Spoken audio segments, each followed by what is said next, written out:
सभी को। भ्रुकुटी के बीच में यहाँ पे मस्तक में, यहाँ पे सबको कॉन्सेंट्रेट करना है 2 मिनट के लिए। आंखें बंद करके नहीं करना है। जैसे शिव शंकर भोलेनाथ के चित्र आपने देखे होंगे, मूर्तियां देखी होगी, तो उनकी आंखें पूरी बंद है या आधी खुली आधी बंद है? आधी खुली आधी बंद होती है, अर्धोन्मीलित नेत्र बोलते हैं। तो आपको आंखें पूरी बंद नहीं करनी है और एक ही थॉट होना चाहिए माइंड में, मैं आत्मा स्टार हूँ। यहाँ पे जैसे आकाश में स्टार चमकता है वैसे स्टार को इमेजिन करना है। माइंड में कोई भी दूसरा विचार आए, संकल्प आए, तो उस थॉट के पीछे भागना नहीं है। ज्योति बिंदु परमात्मा से है मेरी आत्मा, अब चल कर ले मिलन। परमानंद का अनुभव कर, ओ परमानंद का अनुभव कर, तू धन्य बना जीवन। ज्योति बिंदु। ओम नमः शिवाय। आज हमारा सेमिनार का जो टॉपिक है, आध्यात्मिकता क्या है, व्हाट इज स्पिरिचुअलिटी। तो स्पिरिचुअलिटी का असली मीनिंग क्या है? आज आध्यात्मिकता का अर्थ अलग अलग तरीके से बताते हैं। कोई कहते हैं कि अपने धर्म के ऊपर जो आस्था है, जो फेथ है, वही अध्यात्म है। कोई कहते हैं कि योगासन और प्राणायाम ये अध्यात्म है। कोई कहते हैं कि मेडिटेशन की जो अलग अलग टेक्निक्स है उसे अध्यात्म कहते हैं। और कोई मन की एकाग्रता को अध्यात्म कहते हैं। तो अध्यात्म की सही व्याख्या क्या है?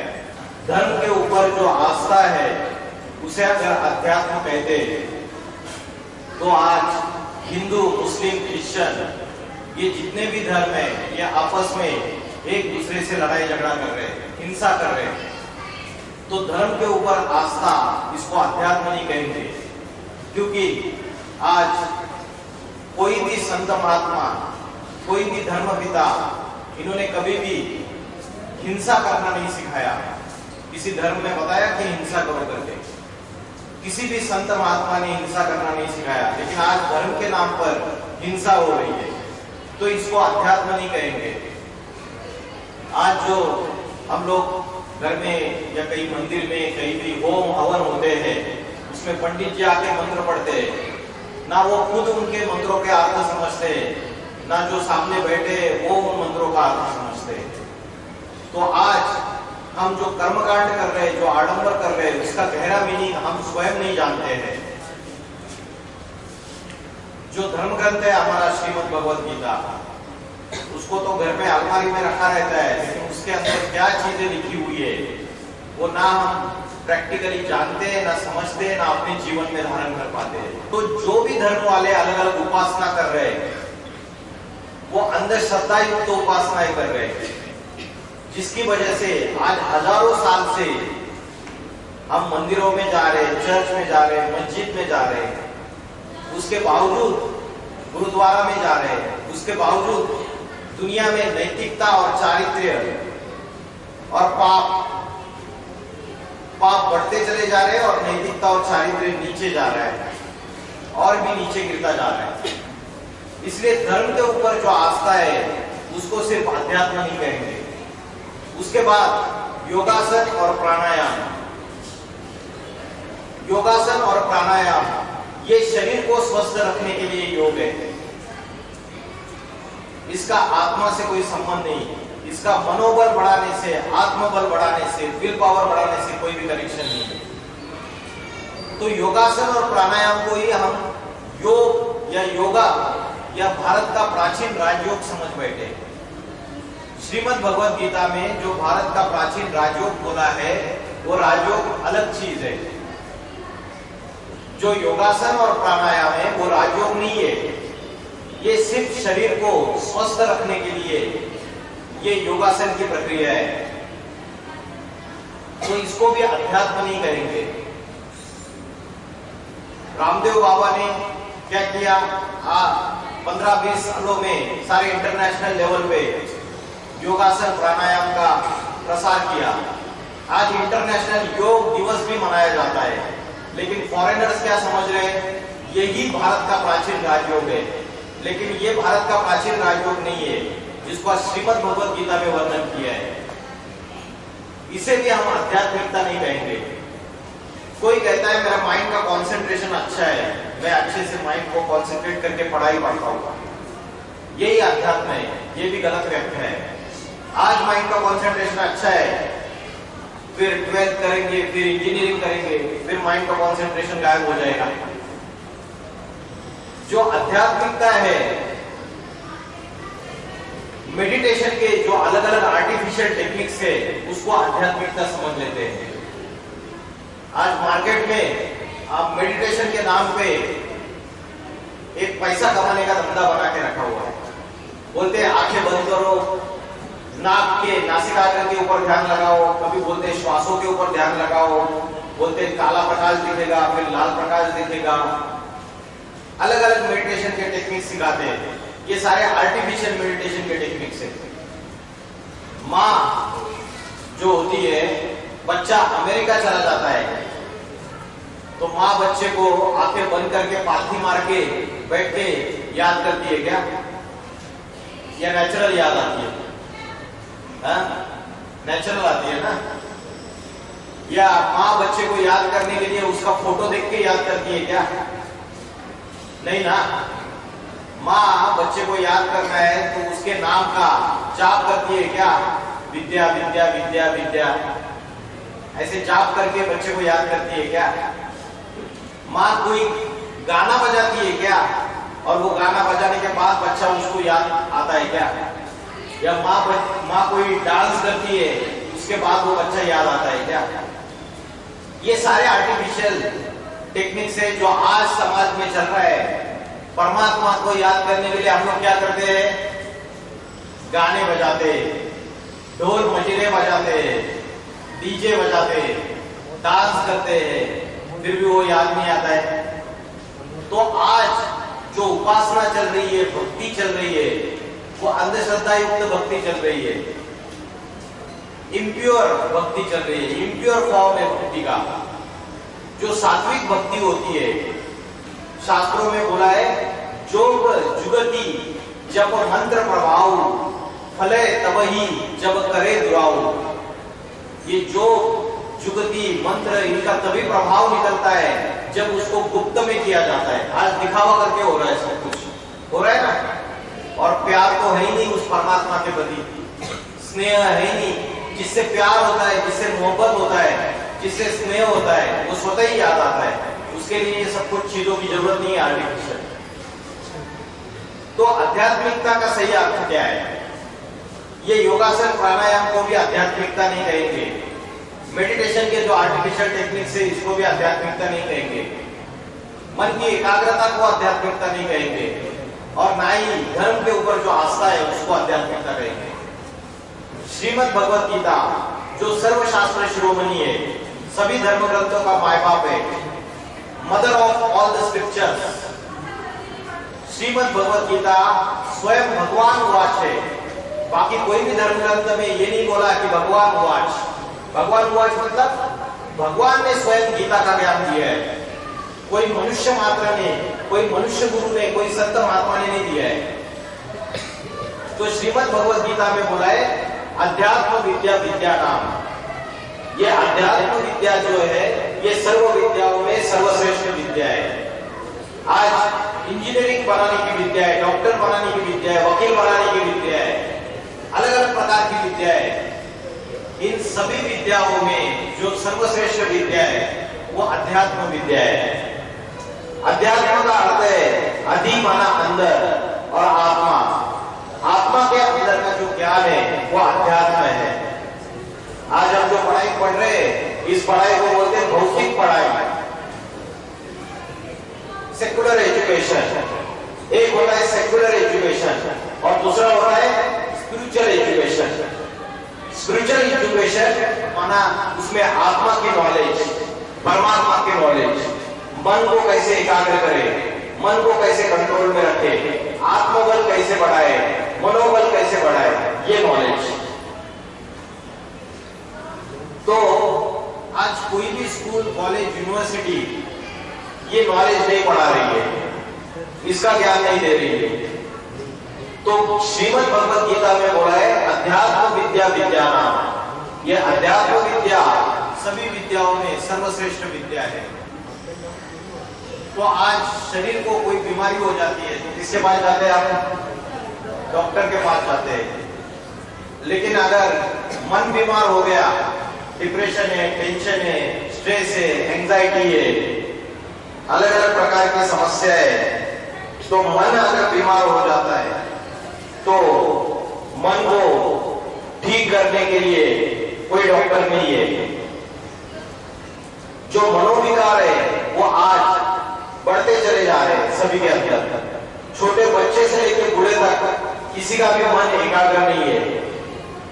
यहाँ पे है कोई जो बोल सकता है कि 100% मेरा माइंड कॉन्सेंट्रेटेड रहता है, जरा भी मेरा मन भटकता नहीं है, जरा भी मेरे माइंड में निगेटिव थॉट्स नहीं आते। तो जो मन है वो मन चंचल है, वायु के समान गतिमान है, घोड़े के समान भागता रहता है। इस चंचल मन को एकाग्र कैसे करें? तो जैसे कोई वृक्ष होता है, उसको आप जब पानी डालते हो तो पानी कहाँ डालते हो? जड़ों में पानी डालते हो या टहनियों में डालते हो? जड़ों में पानी डालेंगे, बीज में पानी डालेंगे तो सारे वृक्षों को पानी मिलता है। वैसे ये शरीर क्या है? ये शरीर वृक्ष है और इसका बीज कौन है? कौन है इसका बीज? कौन बताएगा? शरीर वृक्ष है, उसका बीज कौन है? आत्मा। इन्होंने जवाब दिया आत्मा। आत्मा क्या चीज है पता है? आत्मा क्या है, कैसे दिखती है, कहां रहती है शरीर में? पता है किसी को? नहीं। हमारी असली आइडेंटिटी क्या है, हमारा असली परिचय क्या है, वो आज हम भूल गए। आज मनुष्य मात्र सब दुखी, अशांत है। चाहे स्टूडेंट लाइफ में है, चाहे टीचर की लाइफ है, चाहे कोई बिजनेसमैन है, चाहे हाउसवाइफ है, घर में आपकी जो माँ है, सभी दुखी और अशांत है। पूरी तरीके से 100% सुख और शांति नहीं है। उसका मूल कारण है कि हम अपना असली परिचय, हमारी ट्रू आइडेंटिटी भूल गए। हमारा असली परिचय क्या है? साइंस ने अलग अलग इन्वेंशंस किए, इंटरनेट टेक्नोलॉजी आई, आर्टिफिशियल इंटेलिजेंस आया, रोबोटिक्स टेक्नोलॉजी आई, एरोप्लेन्स आए, एटॉमिक वेपन्स इन्वेंट किए,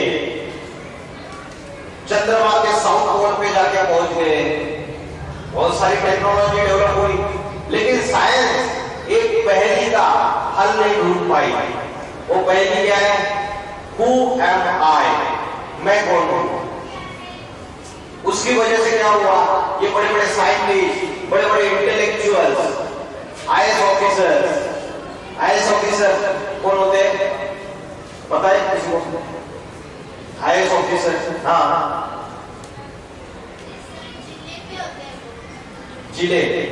जिलाधिकारी, कलेक्टर। बैठिए। तो इंडिया की सबसे टफेस्ट एग्जाम है यूपीएससी की, आईएएस की, इंडियन एडमिनिस्ट्रेटिव सर्विस। तो बड़े बड़े आईएएस ऑफिसर से इंटेलेक्चुअल्स, इंजीनियर्स, डॉक्टर्स, एडवोकेट्स, आज हम क्या न्यूज सुनते हैं कि सुसाइड कर ली, आत्महत्या कर ली। जो इन्होंने इतनी पढ़ाई पढ़ी, इतनी एजुकेशन ली, सेक्युलर एजुकेशन, तो उससे वो मन को जीत नहीं पाए, डिप्रेशन, टेंशन, छोटी छोटी समस्याओं में फेल हो गए, आत्महत्या, क्योंकि हमारी ट्रू आइडेंटिटी हम भूल गए। हु एम आई, मैं कौन हूं, मेरी असली आइडेंटिटी क्या है। मैंने अगर आपको प्रश्न पूछा आप कौन हो, तो आप क्या जवाब दोगे? जो आपको नेचुरली बुद्धि में आ रहा है, ज्यादा सोचिए मत, सोच के नहीं चाहिए जवाब, डायरेक्ट नेम बताएंगे। और किसी का कोई, इन्होंने बोला नेम बताएंगे अपना, और किसी का कोई जवाब?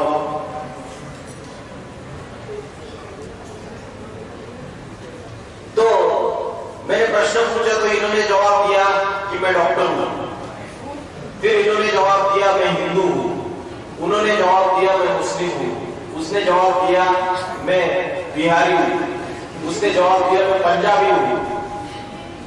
एक ही प्रश्न का अलग अलग जवाब। किसी ने बोला मैं लड़की हूं, उन्होंने बोला मैं टीचर हूं, किसी ने बोला मैं डॉक्टर हूं, किसी ने बोला मैं औरत हूं, किसी ने क्वालिफिकेशन के आधार से अपना परिचय दिया, किसी ने जाति के आधार से अपना परिचय दिया, किसी ने लिंग के आधार से अपना परिचय दिया, किसी ने अपने नेशनलिटी के अनुसार अपना परिचय दिया। तो सबने अलग अलग परिचय दे दिया, किसी ने अपना नाम बता दिया। जब जन्म लिया था तब तो नाम लेके पैदा हुए थे क्या? बाद में रखा नाम। तो जो हमारी असली आइडेंटिटी है वो हमारी परमानेंट आइडेंटिटी है, हमारी शाश्वत आइडेंटिटी है। वो जन्म लेने से पहले भी थी और मृत्यु होने के बाद भी रहेगी। तो हमारी वो असली आइडेंटिटी क्या है? वही श्रीमद् भगवत गीता में जो भगवान ने अर्जुन को बताया है, सेल्फ रियलाइजेशन। क्या बताया? Self realisation. तो सेल्फ क्या है? गाड़ी में गाड़ी स्टार्ट करते हैं ना तो बोलते हैं सेल्फ दे दिया। तो यहाँ ये शरीर रूपी गाड़ी है, और ये शरीर रूपी गाड़ी का जो ड्राइवर है वो कौन है? आत्मा। ये सेल्फ है। आत्मा क्या है? ये एनर्जी है, ये प्राण शक्ति है। इसलिए ये ह्यूमन स्केलेटन दिखाई दे रहा है आपको। ये ह्यूमन स्केलेटन है, हड्डी मांस का पुतला, जड़ है। जैसे ये इंस्ट्रूमेंट है, ये क्या है? जड़ है। इसमें जब तक इलेक्ट्रिसिटी फ्लो नहीं होगी तब तक ये काम नहीं करेगा। वैसे शरीर जड़ है,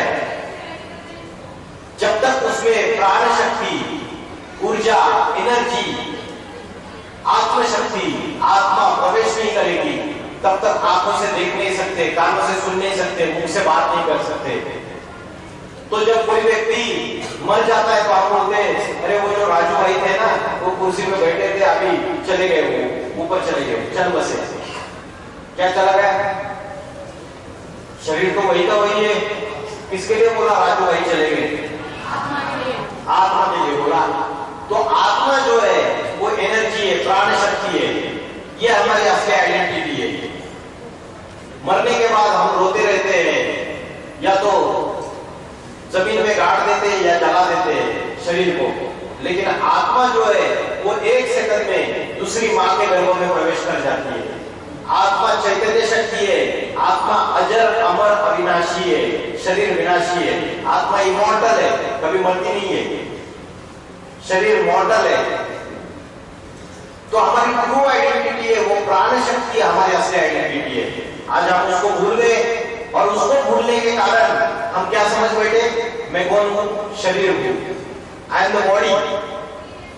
मैं बॉडी हूं तो बॉडी के आधार से मैं इंजीनियर हूं, वकील हूं। ये परिचय हमारी बुद्धि में यही बात बैठ गई। मैं फलाना जाति का हूं, मैं फलाने धर्म का हूं। तो यही बातें हमारी बुद्धि में बैठ गई। लेकिन हमारी जो असली आइडेंटिटी है वो मैं आत्मा हूं। I am a peaceful soul, I am a blissful soul, I am a happy soul. असली जो सुख और शांति है वो आज हम कहां ढूंढ रहे हैं? हमें लगता है अरे मैं साइकिल से आती हूँ, मुझे एक स्कूटी चाहिए पापा। अभी मैं 9th में एग्जाम देने के बाद मैं फर्स्ट 10 में आऊंगी और आप मुझे स्कूटी दे दीजिए। तो हमारे अंदर अलग अलग डिजायर्स है, अलग अलग डिजायर से, पहले छोटी डिजायर होती है, फिर दूसरी हायर डिजायर होती है, तो वो छोटी डिजायर शांत हो जाती है, फिर उससे हायर डिजायर होती है। तो डिजायर अलग अलग डिजायर से, तो उसकी वजह से हम क्या है, दुखी है, अशांत है, स्टेबल नहीं है। तो आत्मा जो है, इसके आइडेंटिटी हम भूलने के कारण शरीर को सब कुछ समझ बैठे। शरीर में कितनी इंद्रियां हैं? 5 ज्ञानेंद्रिया, 5 सेंस ऑर्गन्स, और 5 कर्मेंद्रिया, आंख, कान, नाक, जिह्वा, त्वचा, ये ज्ञानेंद्रिया है, और 5 कर्मेंद्रिया। तो ये सारे शरीर की जो इंद्रियां है, ये इंद्रियों की अलग अलग डिजायर से, अलग अलग इच्छाएं, उन इच्छाओं की हम पूर्ति करते रहते हैं। तो शरीर में ही बुद्धि लगी हुई है, आज पढ़ाई भी पढ़ रहे हैं, तो कल जाके कोई जॉब करेंगे। हाँ, तो पेट भरने के लिए ये सीमित विद्या हो चुकी है आज की। ऐसा नहीं कि पढ़ाई नहीं करनी है, उसके साथ साथ क्या बैलेंस होना चाहिए, ये बता रहा हूं मैं आपको। तो आत्मा की 3 शक्तियां हैं। कौन सी 3 शक्तियां हैं आत्मा की? 3 पावर्स ऑफ द सोल, मन, बुद्धि और संस्कार। जब आत्मा एक शरीर छोड़ के दूसरे शरीर में जाती है, तो आत्मा के साथ साथ क्या ट्रैवल करता है? शरीर तो उधर ही पड़ गया, उधर ही पड़ा रहा, क्या ट्रैवल करता है? बहुत बढ़िया जवाब दे दिया। मन, बुद्धि और संस्कार ये आत्मा के साथ साथ ट्रैवल करते हैं। इसलिए पिछले जन्म में यहाँ पे कंप्यूटर मास्टर कौन है, जिसको बहुत ज्यादा बचपन से ही बुद्धि चलती है, कंप्यूटर सारे टेक्नोलॉजी में नॉलेज, कौन है यहाँ पे? आज एब्सेंट है। अच्छा, तो उसके अंदर बचपन से ही ये फास्ट, ये कंप्यूटर दिमाग, ये कहां से आया? पिछले जन्म में आत्मा के अंदर अगर वो चीजें स्टोर है, तो इस जन्म में वो फिर से इमर्ज हो जाता है। कोई 5 साल का बच्चा, उसके सामने जीवन में पहली बार तबला आ गया, और ऐसा नाल और ऐसा ताल, उसकी उंगलियां ऐसे घूमने लगी तबले के ऊपर, देखने वाले हैरान हो गए कि इस बच्चे के अंदर ये चीज कहां से आई? हम तो 20 साल से रियाज कर रहे हैं, हमारे अंदर नहीं है। आत्मा एक शरीर छोड़ के जब दूसरा शरीर धारण करती है, तो पिछले जन्म में जो भी कर्म किए, माइंड और इंटेलेक्ट ये क्या है? स्टोरेज स्पेस है। जैसे हार्ड डिस्क होती है कंप्यूटर में, वैसे हमने स्टोर की है वो चीजें। तो ये मन और बुद्धि, ये दोनों मिलकर आत्मा होती है, तो वो हमारे साथ साथ जाता है। अच्छे कर्म किए तो अच्छे संस्कार बनते हैं, बुरे कर्म किए तो बुरे संस्कार बनते हैं। तो आत्मा की 3 शक्तियां है। मन है संकल्प शक्ति, मन है थिंकिंग पावर, संकल्प शक्ति। बुद्धि है डिसीजन मेकिंग पावर, निर्णय शक्ति, और संस्कार है परिवर्तन शक्ति। तो मन जो है, उसमें पॉजिटिव थॉट्स भी आते हैं, निगेटिव थॉट्स भी आते हैं। पॉजिटिव ज्यादा आते हैं, निगेटिव ज्यादा आते हैं? निगेटिव ज्यादा आते हैं। तो घर में अगर गार्बेज इकट्ठा हो रहा है, तो कहाँ इकट्ठा करते हैं? डस्टबिन में। और डस्टबिन दूसरे दिन सवेरे स्वच्छता अभियान की गाड़ी आती है, तो डस्टबिन भी उधर डिस्पोज ऑफ कर देते हैं। तो ये मन और बुद्धि, इसमें जो रोज का कचरा जमा हो रहा है नहीं हो रहा है? आंखों से गलत देखते हैं या नहीं देखते हैं? मोबाइल में देखते हैं, हाँ या ना? अरे हाँ तो बोलो भाई, हाँ बोलो। कानों से गलत सुनते हैं, है ना? तो ये जो सारा कचरा रोज का जमा हो रहा है, वो इधर स्टोरेज स्पेस है, इसमें आ रहा है, उसको डिस्पोज ऑफ करते हो? नहीं करते हैं, वो जमा होता जा रहा है। तो अगर हम आत्मा का अभ्यास करें, मन को एकाग्र करें, तो ये गंदगी जो है धीरे धीरे निकलती जाएगी। तो आत्मा का ध्यान कैसे करना है? आज हम अलग अलग साधनों में, अलग अलग इच्छाओं के पीछे भाग रहे हैं। हम सोचते हैं मैं अच्छा कोई फ्रेंड बनाऊंगी या बनाऊंगा, तो मैं बहुत खुशी आ जाएगी मेरे लाइफ में, बहुत सुखी हो जाऊंगा। ये मेरा अल्टीमेट, मेरा एम है लाइफ का। कोई बोलता है कि रिश्तेदारों से सुख मिलेगा, कोई बोलता है मम्मी पापा घर में जो सारे मेंबर्स है, फैमिली मेंबर्स, उससे सुख मिलेगा, शांति मिलेगी। लेकिन क्या हमें 100% सुख शांति मिल रही है? नहीं मिल रही है, क्योंकि उसका मूल कारण है जो चीज हम बाहर ढूंढ रहे हैं वो हमारे अंदर समाई हुई है। तो मन जो चंचल है, मन और बुद्धि, ये दोनों की बैटरी आज डिस्चार्ज है। क्यों डिस्चार्ज है? माइंड और बुद्धि, इसकी बैटरी डिस्चार्ज क्यों हो गई? क्योंकि आत्मा अनेक जन्म लेते रहते, अनेक शरीर बदलते बदलते आत्मा के अंदर 5 विकार आ गए। पाप कर्म किए अनेक जन्मों में, तो उससे 5 विकार आ गए आत्मा के अंदर। कौन से 5 विकार है? जो 5 चोर सभी के मन बुद्धि में घुस गए, वो 5 चोर कौन से हैं? 5 राक्षस वो घुस गए सबके अंदर। वो 5 राक्षस कौन से? काम, क्रोध, लोभ, लोभ माना लालच, मोह, मोह माना अटैचमेंट, लगाव झुकाव। लगाव की बीमारी लग जाती है ना, कोई याद आता रहता है, खाना खाने बैठे तो भी याद आता रहता है। काम, क्रोध, लोभ, मोह, और 5वां अहंकार, ईगो, घमंड। किसी को धन का घमंड रहता है, मेरे पास बहुत पैसा है। किसी को अपनी बुद्धि का घमंड रहता है, मैं बहुत टैलेंटेड हूं। किसी को अपनी सुंदरता का घमंड रहता है कि मैं बहुत परी हूं। तो अलग अलग टाइप के अहंकार भी रहते हैं हमारे अंदर। आज रशिया को और नॉर्थ कोरिया को और चाइना को किस चीज का अहंकार है? किस चीज का घमंड है? क्या है उनके पास? क्या है? सही जवाब है, बोलो बोलो जोर से। पैसा नहीं है, न्यूक्लियर वेपन्स है। ये जो न्यूक्लियर वेपन्स है उसका घमंड है उनके पास, साइंस का घमंड है, और जिसकी वजह से सारी दुनिया का विनाश करने के लिए तुले हुए हैं। तो ये जो 5 विकार है ये हमारे आत्मा के अंदर प्रवेश कर चुके हैं, और उसकी वजह से आत्मा की बैटरी डिस्चार्ज हो चुकी है। इसकी वजह से मन एकाग्र नहीं होता है, बुद्धि सक्रिय नहीं होती है, बुद्धि की डिसीजन मेकिंग पावर रही नहीं। आज जो आत्मा है वो इस शरीर का और इस इंद्रियों का मालिक है, वो कंट्रोलर है, उसके पास कंट्रोलिंग पावर और रूलिंग पावर है। तो आत्मा का ध्यान करना चाहिए। आत्मा की शक्ति क्षीण हो चुकी है। तो आत्मा इस शरीर में कहाँ रहती है और आत्मा कैसे दिखती है? किसी को पता है आत्मा कहाँ रहती है शरीर में? यहाँ पे भ्रुकुटी के बीच में आत्मा रहती है। इसका प्रूफ क्या है? प्रूफ प्रमाण क्या है? श्रीमद् भगवद गीता में बोला है भ्रूण मध्य प्राण आवेश संज्ञा, भ्रुकुटी के मध्य में प्राण शक्ति स्थित है। भारत की कन्या माताएं जो है वो यहाँ पे बिंदी लगाती है और पुरुष लोग टीका लगाते हैं। ये आत्मा की निशानी है, आत्मा यहाँ टिकी हुई है।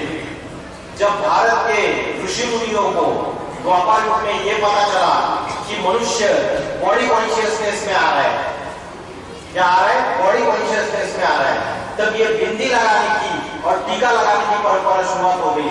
क्योंकि ये उत्तमांग है, उत्तमांग सबसे टॉप में है। जो राजा है वो टॉप में बैठता है हमेशा, यहाँ आत्मा निवास करती है। इसलिए इंडिया के प्राइम मिनिस्टर इंदिरा गांधी, उसके सिक्योरिटी गार्ड ने उसको शूट किया, 40-50 गोलियां मारी, आधा 1 घंटा वो तड़पते रहे, फिर एक हॉस्पिटल में लेके गए, फिर उनकी डेथ हो गई। एक ही गोली अगर इधर मार देते या इधर मार देते तो 1 सेकंड में खेल खलास। तो आत्मा जो है वो भ्रुकुटी के बीच में स्थित है। यहाँ पे ये प्राण शक्ति है, ये कंट्रोलिंग यहां से होती है सारी की सारी। जैसे स्विच ऑन कर दिया तो पंखा चालू हो गया, फैन, इलेक्ट्रिक करंट फ्लो हो रहा है। आंखों से देखा है? नहीं देखा है, फिर भी उसका एग्जिस्टेंस मानते हैं। उसको अनुभव कर सकते हैं इलेक्ट्रिक करंट को। वैसे आत्मा इन आंखों से दिखती नहीं है, सूक्ष्म चीज है। श्रीमद् भगवद गीता में बोला है अनुरणीयाम सन्नुस्मरेत, it is smallest than the atoms and molecules. तो ये आत्मा का ध्यान कैसे करें? यहाँ पे स्थित है, जैसे आकाश में एक छोटा सा स्टार चमक रहा है, वैसे स्टार भ्रुकुटी के बीच में चमक रहा है, उसका ध्यान कीजिए। देखिए आप अभ्यास कीजिए, 90 डेज लगातार अभ्यास कीजिए, एक दिन भी मिस नहीं होना चाहिए। फिर कीजिए, कैसा आपको लाइट फील होता है, बॉडीलेस, मन में खुशी आएगी नेचुरल। नहीं तो कई लोगों के चेहरे देखेंगे तो हमेशा लटके हुए रहते हैं, जैसे सारी दुनिया का दुख इनके पास ही है। क्यों? क्योंकि आत्मा की जो पावर है वो क्षीण हो गई, कमजोर हो गई। तो ये आत्मा को ध्यान करने का सबसे अच्छा समय कौन सा है? दिन में सबसे अच्छा समय कौन सा है आत्मा को ध्यान करने का? 24 घंटे में सुबह कितने बजे? सूरज उगने से पहले जो ब्रह्म मुहूर्त का समय है, सवेरे 2 बजे से लेकर 4:45 बजे तक का जो समय है वो ब्रह्म मुहूर्त का समय है। उस समय अगर उठ के हम अपने आत्मा का ध्यान करें, मन को एकाग्र करने का अभ्यास करें, श्रेष्ठ संकल्प करें, पॉजिटिव थॉट्स करें, तो ये जो निगेटिव गार्बेज जो है वो डिस्पोज ऑफ होता जाएगा। समझ रहे हैं? तो रोज हमारी मेडिटेशन होती रहती है और हम उसको चैलेंज करते ही नहीं। सेल्फ रियलाइजेशन, सेल्फ स्व को कंट्रोल करने का, एकाग्र करने का अभ्यास करते ही नहीं है।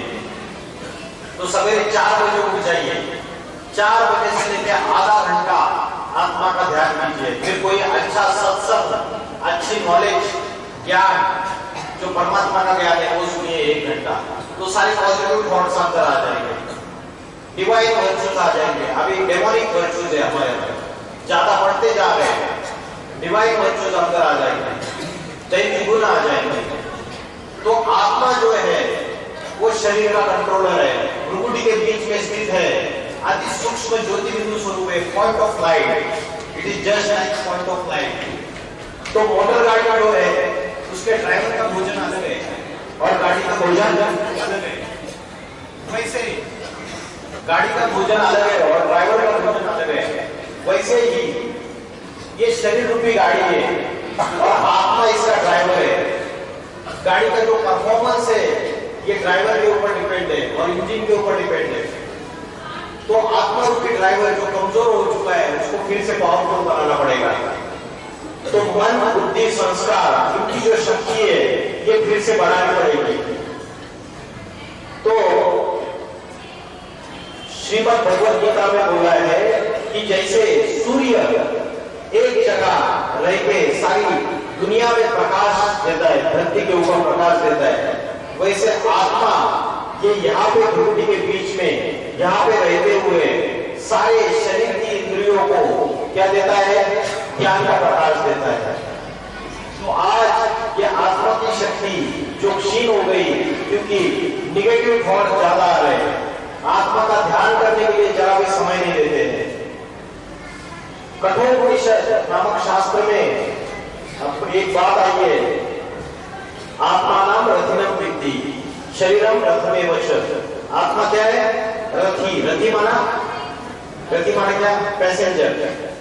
शरीरम रथमेव च, शरीर रथ है। बुद्धि तुम सारथिम विद्धि, बुद्धि ड्राइवर है। मन प्रग्रहमेव च, और मन क्या है? मन लगाम है। इंद्रियानी हयानाहु, इंद्रिया घोड़े हैं। ये मन इतना चंचल है कि लगाम एकदम ढीला पड़ा हुआ है। बुद्धि जो है वो मन और बुद्धि दोनों विकृत हो चुके हैं क्योंकि 5 विकार मन बुद्धि के अंदर प्रवेश कर चुके हैं। कौन से 5 विकार? काम का अर्थ क्या है? काम का अर्थ क्या है? काम का अर्थ है कामना। कामना माना इच्छा, डिजायर। और इच्छाओं में सबसे प्रबल इच्छा कौन सी है? इच्छाओं में सबसे प्रबल इच्छा है लस्ट, विषय वासना। तो आज ये जो विकार है, विषय विकार, इसने हमारी मन और बुद्धि को ग्रसित कर लिया है। तो उसकी वजह से आत्मा की जो शक्ति है वो क्षीण होती गई है। अभी राजयोग की शिक्षा के द्वारा हम आत्मा की शक्ति को फिर से पावरफुल बना सकते हैं, मन की संकल्प शक्ति को पावरफुल बना सकते हैं। तो आत्मा की जो अष्ट शक्ति है ये अभी कमजोर हो चुकी है। सामना करने की शक्ति, पावर टू फेस, सहन करने की शक्ति, पावर टू टॉलरेट, निर्णय करने की शक्ति, परखने की शक्ति, उसके बाद सहयोग करने की शक्ति, समेटने की शक्ति, पावर टू बैकअप, ये सारी शक्तियां हमारी कमजोर हो चुकी है। आज जीवन में छोटी छोटी समस्याओं को हम फेस नहीं कर पाते हैं, हार जाते हैं। तो शास्त्रों में बोला है, मन जीते सो जगत जीत, इंद्रिय जीते सो जगत जीत, काम जीते सो जगत जीत। मन के हारे हार है और मन के जीते जीते। तो आज अगर हमें विल पावर बढ़ानी है, अपनी कॉन्फिडेंस लेवल बढ़ानी है, तो हमें आत्मा का ध्यान रखना पड़ेगा। आत्मा की बैटरी फिर से चार्जिंग करेंगे तो ये आठों शक्तियां जो है ये फिर से हमारे आत्मा के अंदर आ जाएगी। आज सहन शक्ति, पिताजी ने एक डांट लगा दी या टीचर ने एक डांट लगा दी, आपके अच्छे के लिए लगाई, लेकिन आज आपके अंदर सहन शक्ति नहीं है। आप तुरंत उसके कॉन्सिक्वेंसेस ये हो जाता है, आप डिप्रेशन में चले जाते हो, आपको गुस्सा आ जाता है, बहुत क्रोध आ जाता है।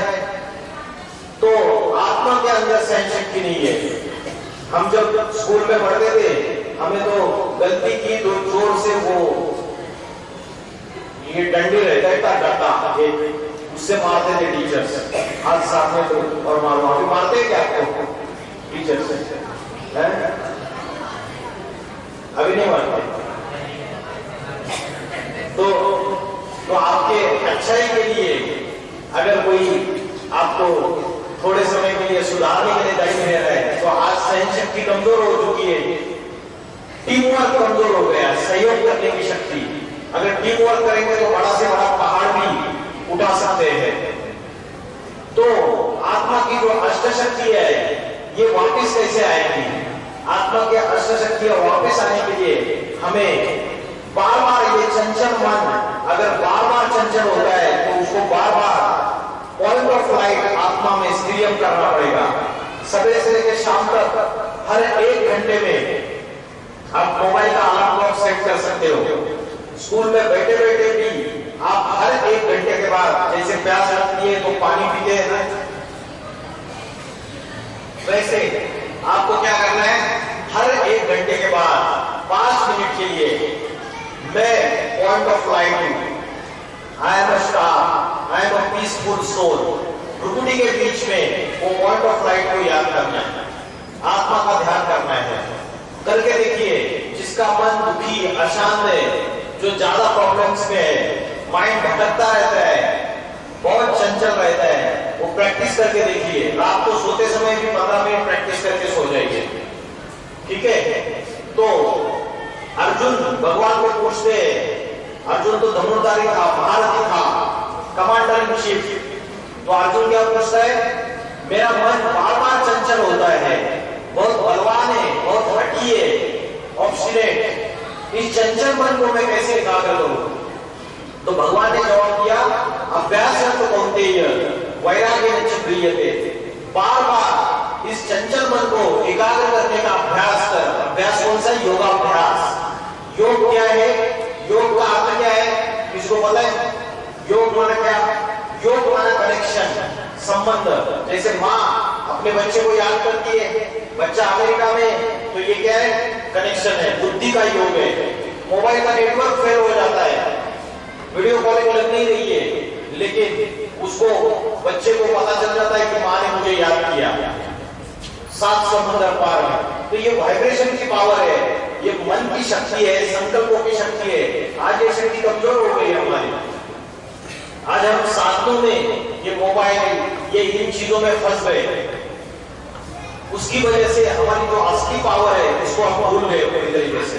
तो योगाभ्यास करना है। भगवान ने 2 जवाब दिया अर्जुन को, एक तो योगाभ्यास कर और दूसरा वैराग्य ला। तो योगाभ्यास क्या है? अपने को आत्मा समझ के किससे योग लगाना? सुप्रीम पावर से। क्योंकि हमारी बैटरी तो डिस्चार्ज है, तो अगर चार्जिंग करनी है तो बड़ी बैटरी या बड़ा जनरेटर उससे कनेक्शन जोड़ना पड़ेगा। तो बुद्धि का योग उस सुप्रीम पावर से जोड़ना है। वो सुप्रीम पावर कौन है? उसको क्रिश्चियन लोग गॉड करके पुकारते हैं, मुस्लिम लोग अल्लाह करके पुकारते हैं और हिंदू लोग ईश्वर या शिव करके पुकारते हैं। सबने उसको अलग अलग नाम दे दिए। है वो एक ही सुप्रीम पावर, नाम उसको अलग अलग दे दिए। लेकिन आज ये बात न समझने के कारण सारे धर्म आपस में लड़ाई झगड़ा कर रहे हैं। तो आत्मा जो है बार बार ये एनर्जी, बुद्धि का कॉन्सेंट्रेशन, यहाँ पे भूख लगती है तो बुद्धि का कॉन्सेंट्रेशन कहाँ जाता है? जब भूख लगती है तो बुद्धि का कॉन्सेंट्रेशन कहाँ जाता है? बुद्धि और मन कहाँ जाते हैं? कौन सी इंद्रिय की तरफ जाता है? पेट की तरफ जाता है ना। अरे भूख लगी है, बार बार इधर देखते भी है, बहुत भूख लगी है, तो यहाँ पे नजर जाती है। अच्छा, कोई टेस्टी चीजें खानी है, स्वादिष्ट, तो बुद्धि का कॉन्सेंट्रेशन कौन सी इंद्रिय की तरफ जाता है? पेट की तरफ जाता है ना। अरे भूख लगी है, बार बार इधर देखते भी है, बहुत भूख लगी है, तो यहाँ पे नजर जाती है। अच्छा, कोई टेस्टी चीजें खानी है, स्वादिष्ट, तो बुद्धि का कॉन्सेंट्रेशन कौन सी इंद्रिय की तरफ जाता है? पेट की तरफ जाता है ना। अरे भूख लगी है, बार बार इधर देखते भी है, बहुत भूख लगी है, तो यहाँ पे नजर जाती है। अच्छा, कोई टेस्टी चीजें खानी है, स्वादिष्ट, तो बुद्धि का कॉन्सेंट्रेशन कौन सी इंद्रिय की तरफ जाता है? लज्जायमान हो जाती है, रसगुल्ला सामने आ गया। तो ये बुद्धि जो है, ये हमारी ये राजा है और ये उसके मिनिस्टर से सारे 5 ज्ञानेंद्रिया, 5 कर्मेंद्रिया, नौकर चाकर। तो राजा की बात तो ये इंद्रिया मान ही नहीं रहे। पेट भर खाना खाया है और ये बहन जी मुझे रसगुल्ला लेके आई, सर आपने इतना अच्छा बताया, ये रसगुल्ला खाइए, मैंने टिफिन में लाया। अभी मेरे बुद्धि ने डिसीजन लिया, अरे मत खा, खाएंगे तो पेट खराब हो जाएगा, पेट भर खाना खा के आए। मेरे बुद्धि ने डिसीजन लिया, लेकिन मेरी जिब्या लज्जायमान हो गई। अरे वाह रसगुल्ला, हाथ चले गए, मुख में डाल भी दिया, तो मुख ये इंद्रिया, हाथ ये इंद्रिया और जिब्या ये इंद्रिया, सारी इंद्रिया लज्जायमान हो गई ना। बुद्धि की बात मानी, आत्मा की डिसीजन मेकिंग पावर का कुछ नहीं है। ये इंद्रिया अपनी मनमानी कर रही है और इंद्रिया जा रही है तो उसके पीछे मन भी भागता है। तो इंद्रिया संयम में नहीं है, कंट्रोल में नहीं है, मन कंट्रोल में नहीं है। इसलिए बुद्धि को शक्तिशाली बनाना पड़ेगा और भी पावरफुल बनाना पड़ेगा ताकि वो मन को अपने वश में रख सके। तो बुद्धि को चाहिए ज्ञान। कौन सा ज्ञान?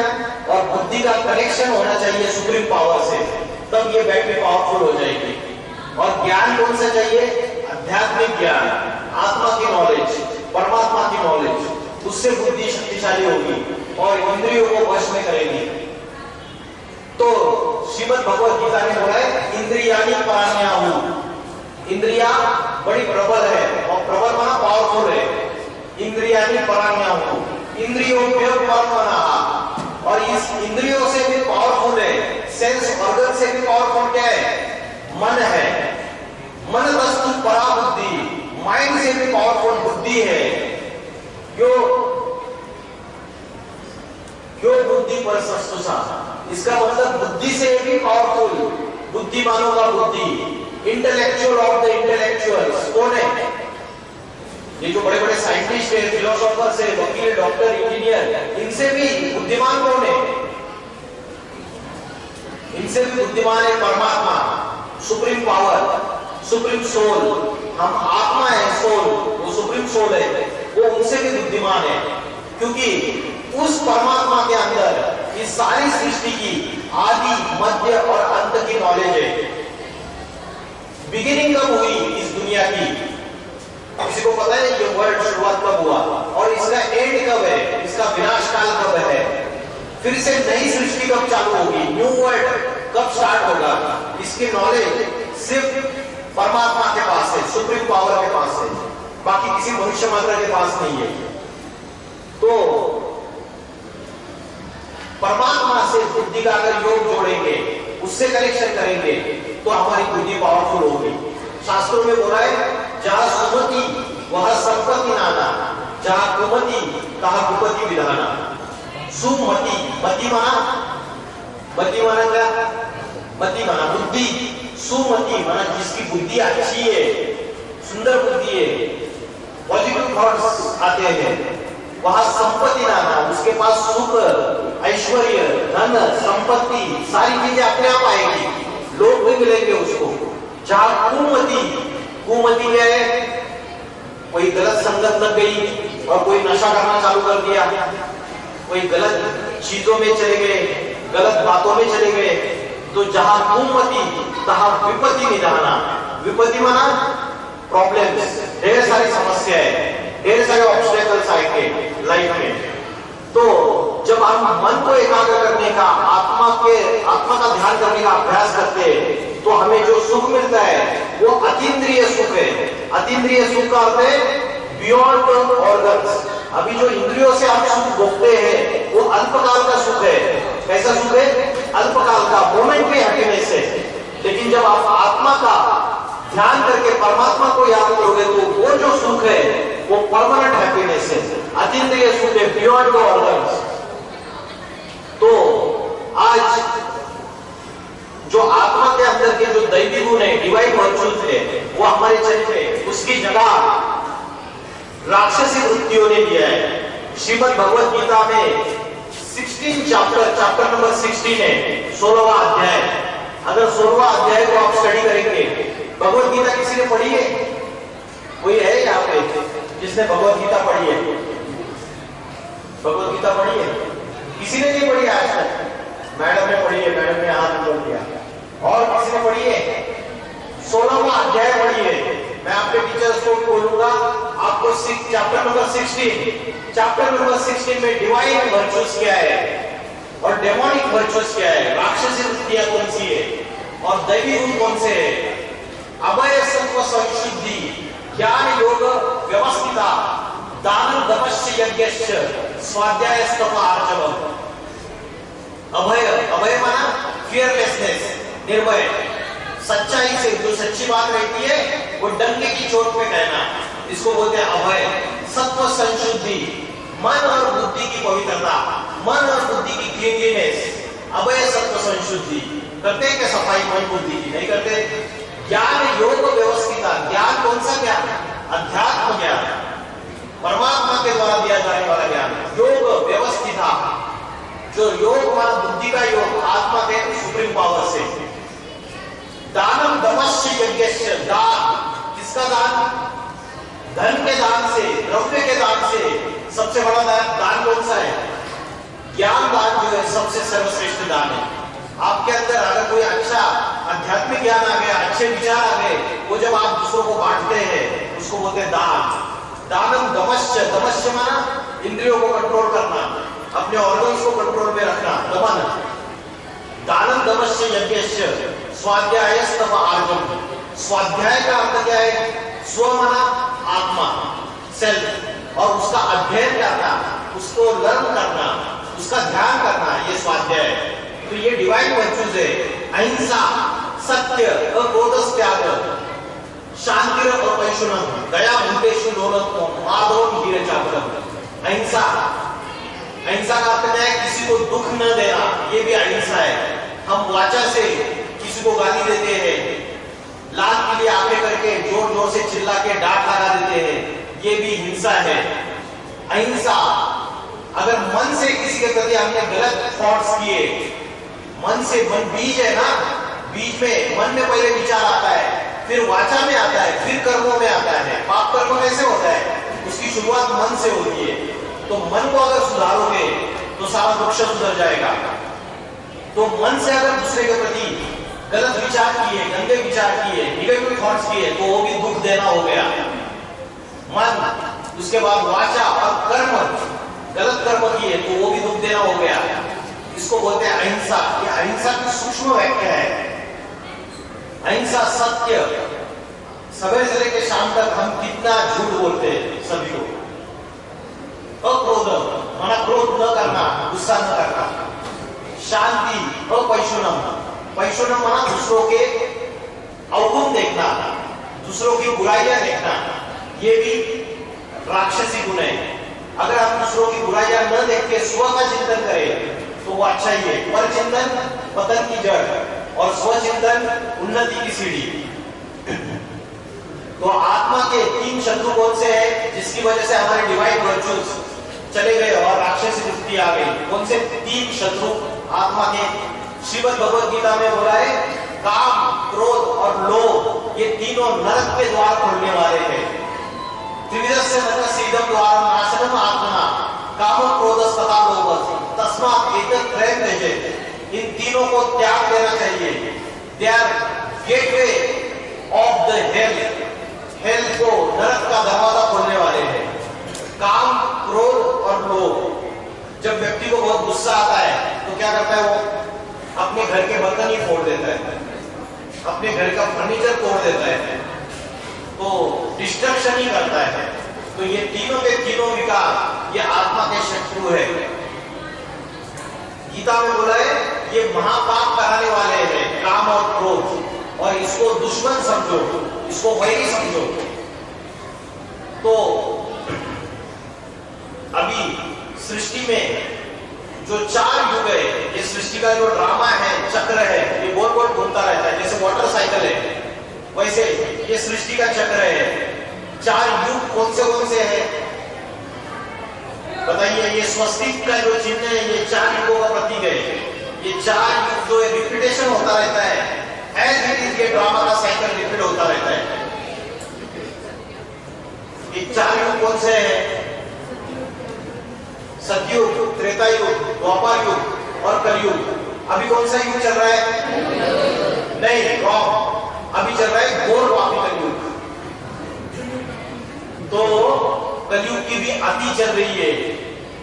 साइंस का जो बोलबाला हुआ है अभी 20-25 साल में, इससे अभी बुद्धि जो है ये विकृत बनती जा रही है, विशेष बुद्धि बनती जा रही है। राइटियस बुद्धि नहीं बन रही है, विशेष बुद्धि बन रही है। और जो विपरीत बुद्धि होती है, विशेष बुद्धि होती है, वो क्या लाती है? डिस्ट्रक्शन लाती है। क्या लाती है? डिस्ट्रक्शन। खुद को भी डिस्ट्रॉय कर देंगे, समाज को भी डिस्ट्रॉय कर देंगे, सभी को डिस्ट्रॉय कर देंगे। खुद दुखी बनेंगे, दूसरों को भी दुखी कर देंगे। तो ये 4 युग है, ये 4 युगों का साइकिल रिपीट होता रहता है। कलयुग ये रात्रि है और सतयुग ये दिन है। रात्रि के बाद दिन आता है, जब दुनिया में पाप, भ्रष्टाचार, अत्याचार, व्यभिचार, एडल्ट्रेशन, दुख, अशांति, हिंसा, आतंकवाद सभी अपनी चरम सीमा पे है। अभी ये सारी चीजें बढ़ती जा रही है। भारतीय समाज में भी बढ़ती चली जा रही है। धर्म आपस में लड़ाई झगड़ा कर रहे हैं, देश आपस में लड़ाई झगड़ा कर रहे हैं। हमारे अंदर भी दुख और अशांति बढ़ती चली जा रही है। तो जब ऐसा समय आता है तो जो परमात्मा है, सुप्रीम पावर है, वो इस दुनिया में अति साधारण मनुष्य शरीर में अवतरित होते हैं। वो ऊपर वाला है, वो सुप्रीम पावर है, जिसको शिव, अल्लाह या गॉड अलग अलग नामों से पुकारा जाता है। जीसस क्राइस्ट ने उंगली ऊपर कर दी, क्या बोला?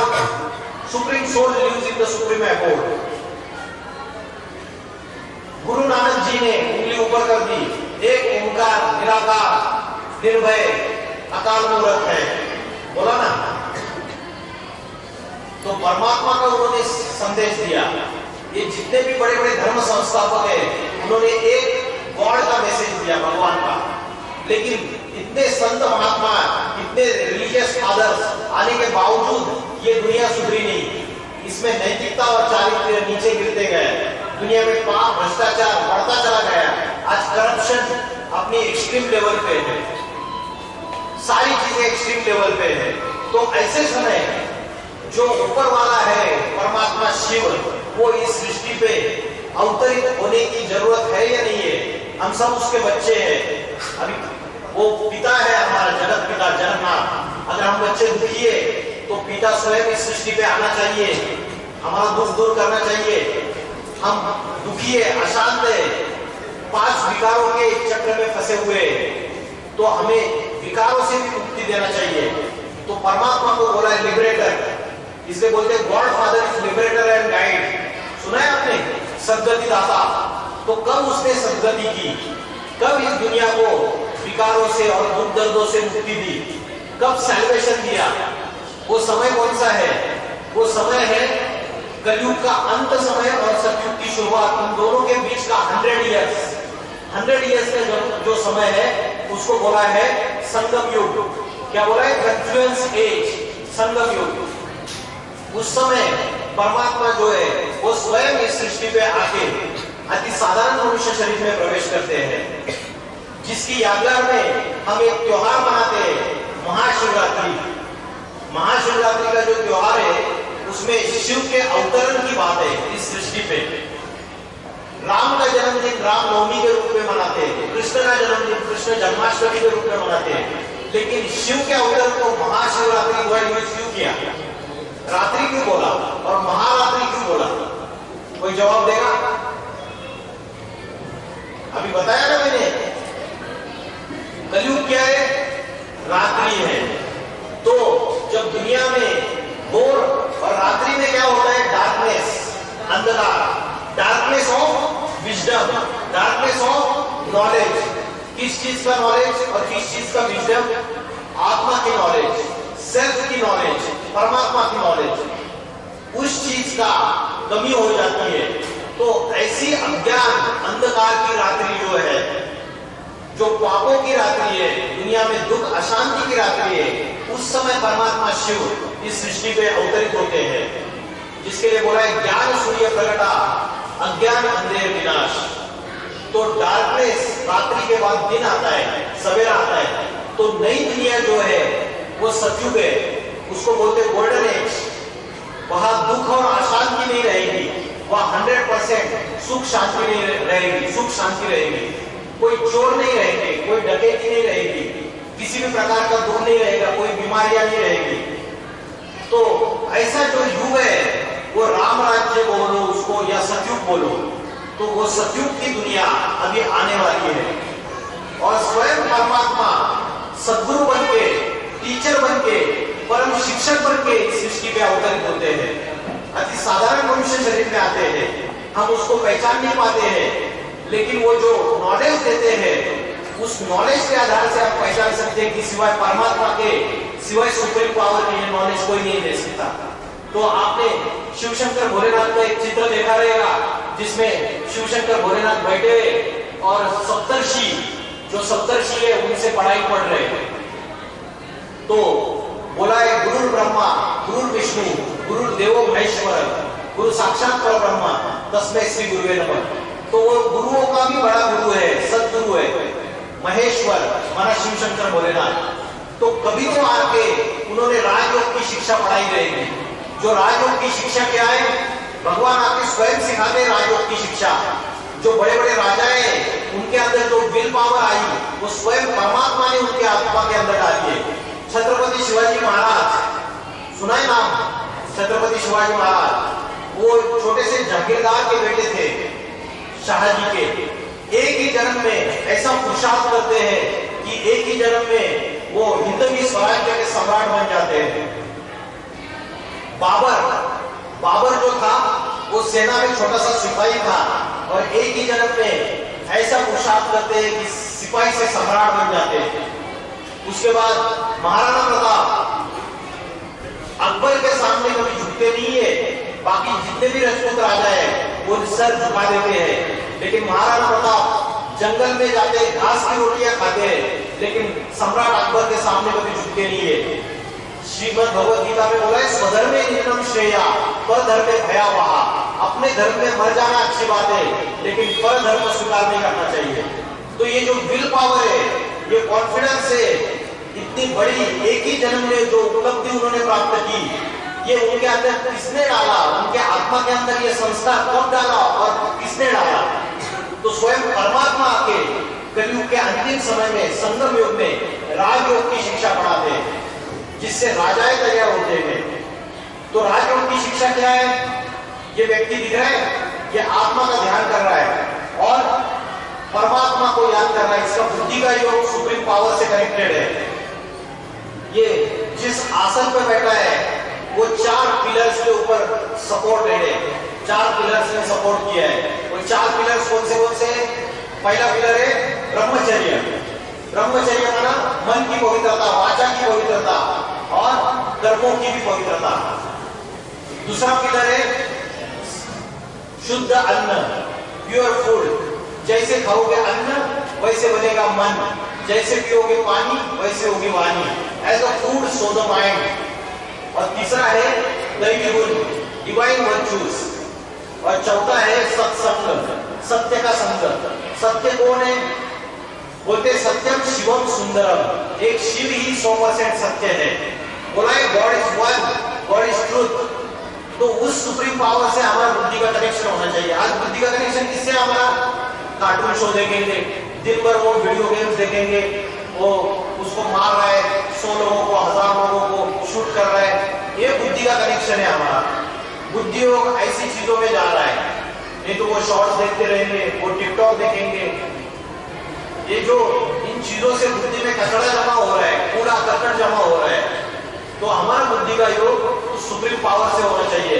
जब ये राजयोग की शिक्षा हम अपने जीवन में धारण करते हैं तो ये जो 5 विकार है, काम, क्रोध, लोभ, मोह, अहंकार, ये 5 विकार भाग जाते हैं और आत्मा जो है वो अतीन्द्रिय सुख का अनुभव करती है। तो अभी परमात्मा शिव जब इस सृष्टि पे आते हैं तो त्रिदेवों के द्वारा प्रैक्टिकल कार्य करते हैं। ब्रह्मा के द्वारा क्या करते हैं? स्थापना, नई सृष्टि रचते हैं। अभी जो पुरानी सृष्टि हो गई, ये दुनिया पुरानी हो गई, ये मकान पुराना हो गया। जब मकान टूटा फूटा हो जाता है, मकान जब टूटा फूटा हो जाता है तो घर का मालिक क्या करता है? जो घर का ओनर है वो क्या करेगा? मकान जब टूटा फूटा हो जाएगा नया मकान तैयार करेगा, पुराने मकान में से अपने बीवी बाल बच्चों को ट्रांसफर करेगा, फिर पुराना मकान तोड़ देगा। तो वैसे ये सृष्टि रूपी मकान है, ये पुराना हो गया। यहाँ अनेक संत महात्मा है, तुलसीदास, कबीरदास, सूरदास, गुरु नानक जी, गौतम बुद्ध, जीसस क्राइस्ट, मोहम्मद पैगंबर, इन्होंने आगे ये सृष्टि रूपी मकान का रिपेयरिंग किया। जब पाप, भ्रष्टाचार, अत्याचार बढ़ गए तो इन्होंने रिपेयरिंग की। लेकिन रिपेयरिंग करने के बावजूद ये विश्व रूपी मकान सुधर गया। इस दुनिया में और ही पाप, भ्रष्टाचार, अत्याचार बढ़ते चले गए, अनैतिकता नीचे, अनैतिकता बढ़ती गई। तो जब ऐसा समय आता है तो विश्व का मालिक जो शिव, शंकर, भोलेनाथ इस सृष्टि में अवतरित होकर सनातन धर्म की पुनर्स्थापना करते हैं, नई सृष्टि, नए मकान रचते हैं। तो जो नई दुनिया रचेंगे उसमें ये सारी जितनी भी आज पॉपुलेशन है, वर्ल्ड की पॉपुलेशन कितनी है आज? कितनी है वर्ल्ड की पॉपुलेशन? अरे किसी को भी नहीं पता वर्ल्ड की पॉपुलेशन कितनी है? बताओ। 8 बिलियन, 800 करोड़। इंडिया की पॉपुलेशन 140 करोड़ है। तब जब पुरानी दुनिया का विनाश होके नया घर स्थापन होगा तो उसमें 8 बिलियन सारे जाएंगे क्या? नहीं जाएंगे, थोड़े जाएंगे। जिन्होंने अपने आत्मा को भी पवित्र बनाया है, अपने शरीर को भी पवित्र बनाया है, वो सर्वाइव करेंगे। इसलिए बोला है विनाश काले परमात्मा शिव से विपरीत बुद्धि विनश्यन्ते। विनाश काले परमात्मा शिव से विपरीत बुद्धि विजयन्ते। तो ये विनाश काल है। अभी ये सारी दुनिया 3rd वर्ल्ड वॉर के कगार पे खड़ी है। ये बात सही है नहीं? फर्स्ट वर्ल्ड वॉर हो गया, 2nd वर्ल्ड वॉर हो गया।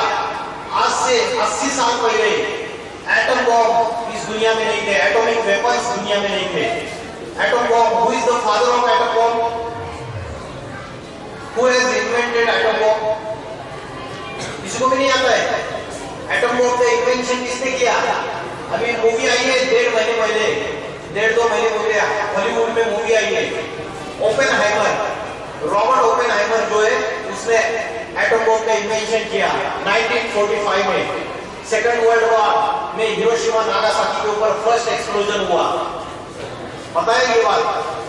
अभी 1945 के बाद 80 साल हो गए। अभी हर एक छोटी से छोटी कंट्री के पास ये एटम बॉम्ब, ये न्यूक्लियर बॉम्ब, ये न्यूक्लियर वेपन्स, इसकी पावर है। और आज ये नॉर्थ कोरिया जैसा छोटा सा देश जो है वो धमकी दे रहा है अमेरिका को कि तबाह कर दूंगा, न्यूक्लियर पावर का यूज कर दूंगा। आज साइंटिस्ट ने अपनी तीखी बुद्धि से मनुष्य के विनाश के सारे साधन तैयार कर दिए। आज अगर रिमोट कंट्रोल का एक बटन प्रेस कर देंगे, थर्ड वर्ल्ड वॉर अगर शुरू हो गया तो 1 सेकंड में ये सारी दुनिया खलास हो सकती है। तो मनुष्य ने अपने विनाश के सारे साधन तैयार कर दिए। मनुष्य जिस डाली पे बैठा हुआ है, पेड़ की डाली पे, उसी डाली को काट रहा है तो खुद भी नीचे गिरेगा या नहीं गिरेगा? गिरेगा। तो ऐसा समय आ चुका है, धरती के ऊपर पापों का बोझा बढ़ता चला जा रहा है। इस्लामाबाद में जब 2004 में अर्थक्वेक हुआ था तो एक रिपोर्टर, न्यूज रिपोर्टर एक व्यक्ति को पूछ रहा था कि आपका ओपिनियन क्या है, इतनी लाशें गिरी हुई है, इतने लोग मर गए, आपका ओपिनियन क्या है? तो वो व्यक्ति ने जवाब दिया कि ये अल्लाह ताला का लास्ट वार्निंग है मनुष्य को कि अभी भी सुधर जा, धरती के ऊपर पाप बढ़ रहे, अभी भी सुधर जा, नहीं तो सारी विनाश हो जाएगा, कयामत का समय आ जाएगा। मुस्लिम लोग जिसको कयामत बोलते हैं, क्रिश्चियन लोग उसको बोलते हैं डिस्ट्रक्शन, मास डिस्ट्रक्शन, और हिंदू लोग बोलते हैं प्रलय या महाविनाश। तो आज हर एक छोटे से छोटे देश के पास ये atom bomb, atomic weapons, nuclear weapons तैयार है। मेरे घर के नीचे अगर किसी ने बारूद बिछाई हुई है तो क्या मैं उस घर में सुरक्षित हूं? नहीं।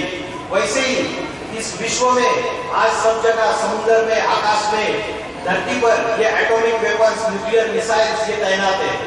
ये मनुष्य के विनाश के लिए साइंस ने तैयार कर दिए।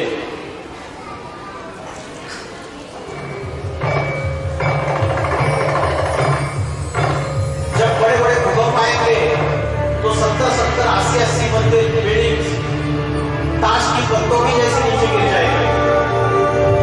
जब एटम बम का एक्सप्लोजन होगा तो अर्थ का टेम्परेचर इंक्रीज हो जाएगा। अर्थ का टेम्परेचर इंक्रीज होने से नॉर्थ पोल और साउथ पोल में जो ग्लेशियर्स है वो मेल्ट हो जाएंगे। ग्लेशियर्स मेल्ट होने से ओशंस की जो वाटर लेवल है वो बढ़ जाएगी। ओशंस की वाटर लेवल बढ़ जाने से जो आइलैंड्स है, अमेरिका, यूरोप, अफ्रीका, ये जितने बड़े बड़े आइलैंड्स है ये समुद्र के अंदर चले जाएंगे। ऑस्ट्रेलिया, न्यूजीलैंड,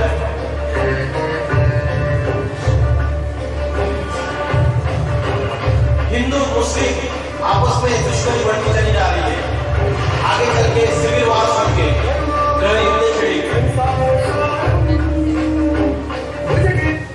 इसका मूल कारण है कि मनुष्य जो है वो आत्मा का ज्ञान भूल चुका है, अध्यात्म को भूल चुका है और अपने धर्म के इसमें अहंकारी बन चुका है। कोई को साइंस का अहंकार है, किसी को अपने धर्म का अहंकार है, किसी को अपनी जाति का अहंकार है। तो ये संकुचित बुद्धि हो चुकी है सबकी, और मनुष्य ने साइंस के आधार पे अपने विनाश के सारे साधन तैयार कर दिए। ये दुनिया तीसरे विश्व युद्ध के कगार पे जाके खड़ी हुई है। आज प्लैनेट में एनवायरमेंटल डिग्रेडेशन हो रहा है। आपको पता है कि ओजोन का जो लेयर है वो डिप्लीट हो रहा है।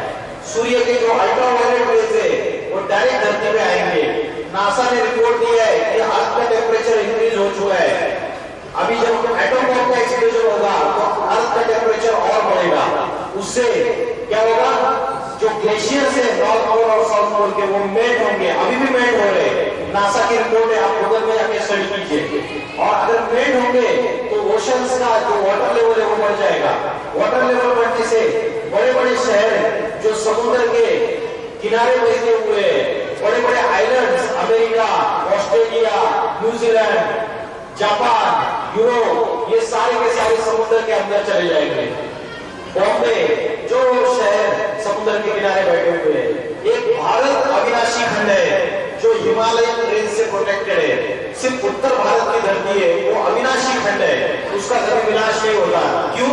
क्योंकि भगवान जो है वो भारत की धरती पर अवतरित होते हैं। तो कलयुग जो है अभी अपनी अंतिम सांसें गिन रहा है।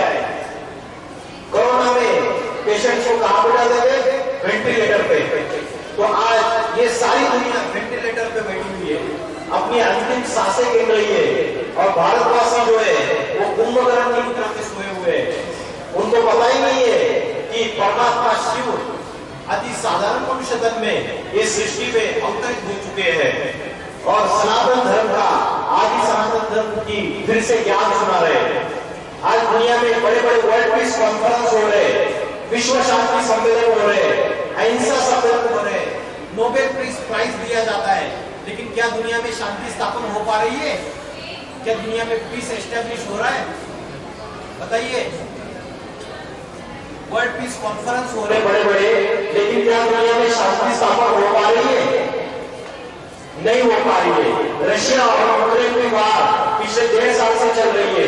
इंटरनेशनल कोर्ट ऑफ जस्टिस ने बोला कि स्टेटस को दे दिया, युद्ध को विराम करा दिया, लेकिन उसके बावजूद व्लादिमीर पुतिन ने कोर्ट का ऑर्डर माना नहीं। उसके बावजूद ज़ेलेंस्की ने कोर्ट का ऑर्डर माना नहीं। यूक्रेन से आधी पॉपुलेशन से ज्यादा लोग निर्वासित हो चुके हैं, भाग चुके हैं। तो आगे चल के ये समय भारत में भी आ सकता है। तो प्रकृति विकराल रूप धारण कर चुकी है, क्योंकि धरती माता के ऊपर पापों का बोझ बढ़ता चला जा रहा है। ऐसे समय परमात्मा शिव इस सृष्टि में अवतरित हो चुके हैं। बड़े बड़े भविष्यकार है, उन्होंने भविष्यवाणियां की है, प्रेडिक्टर्स। आपने नॉस्ट्राडेमस का नाम सुना है? Nostradamus, Cheiro, Kit, Anderson, Jurgen, Gopinath Shastri, कल्कि पुराण, गूगल पे डालिए नॉस्ट्राडेमस।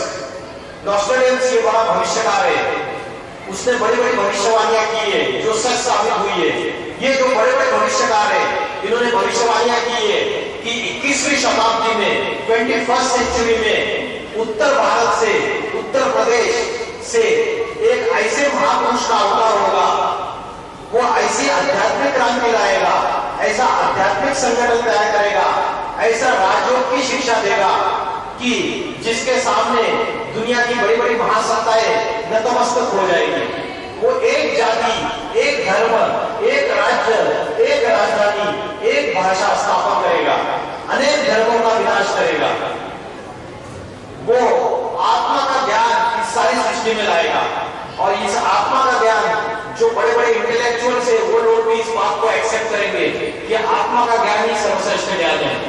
तो ये समय अभी चल रहा है, और परमात्मा का ये प्रैक्टिकल कार्य चल रहा है, जिसके लिए गीता में बोला है जगत विपरिवर्तते। क्या बोला है? जगत विपरिवर्तते। वी माना विरुद्ध दिशा में, रिवर्स डायरेक्शन में मैं इस सृष्टि का परिवर्तन करता हूं। पापी कलयुग को एंटी क्लॉकवाइज डायरेक्शन में, रिवर्स डायरेक्शन में जाके पावन सतयुग में, गोल्डन एज में मैं ट्रांसफॉर्म कर देता हूं।